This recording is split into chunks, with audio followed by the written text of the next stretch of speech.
আগস্টে বাংলাদেশে আসছিল কোহলিরা, but now it's off the table. কেন?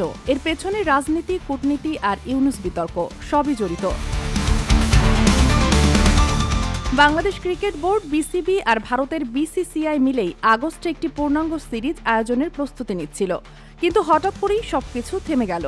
বিবিসি বাংলার অনুসন্ধানে উঠে এসেছে এক বিস্ফোরক তথ্য। ভারতের সরকারই আসলে চায় না এই সফর হোক। এখনো পর্যন্ত বিসিসিআই প্রধানমন্ত্রী নরেন্দ্র মোদীর সরকারের কাছ থেকে কোনো গ্রিন সিগন্যাল পায়নি। মূল বাধা, ভারতের দৃষ্টিতে এখনকার বাংলাদেশে রাজনৈতিক পরিবেশ অস্থির। বিশেষ করে ডক্টর মোহাম্মদ ইউনুস ও বর্তমান সরকারের পরিস্থিতিকে ঘিরে দিল্লির মনোভাব সতর্ক। ভারতের স্বরাষ্ট্র মন্ত্রণালয়ের এক কর্মকর্তার ভাষায়, এই পরিস্থিতিতে ভারতের দল বাংলাদেশে গেলে সাধারণ মানুষের কাছে ভুল বার্তা যাবে। ফলে সফরটি এখন পিছিয়ে নেওয়ার প্রক্রিয়া চলছে। বিসিসিআই বাংলাদেশের সঙ্গে আনুষ্ঠানিকভাবে আলোচনা করছে সফরটি 2026 সালে আইপিএল এর পর অনুষ্ঠিত করার জন্য। তাদের যুক্তি, তখন বাংলাদেশে একটি নির্বাচিত সরকার থাকবে, পরিবেশও আরও স্থিতিশীল থাকবে।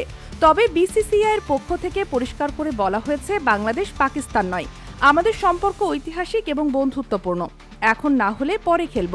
এই সিদ্ধান্ত ভারতের ক্রিকেটের তেমন কোনো ক্ষতি করবে না, কারণ আগের সফরের মতো এই সিরিজে চ্যাম্পিয়নশিপ পয়েন্ট ঝুঁকিতে নেই। তবে প্রশ্ন থেকে যায়, দুই দেশের রাজনৈতিক সম্পর্ক কি ভবিষ্যতে ক্রীড়া বিনিময়ে বাধা হয়ে দাঁড়াবে, নাকি রাজনীতি থেকে ক্রীড়াঙ্গন আলাদা রাখা যাবে?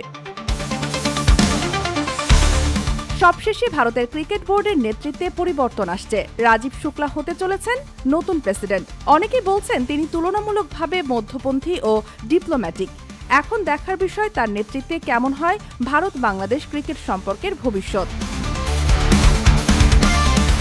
Sheikh Masuma, daily our, Bangladesh.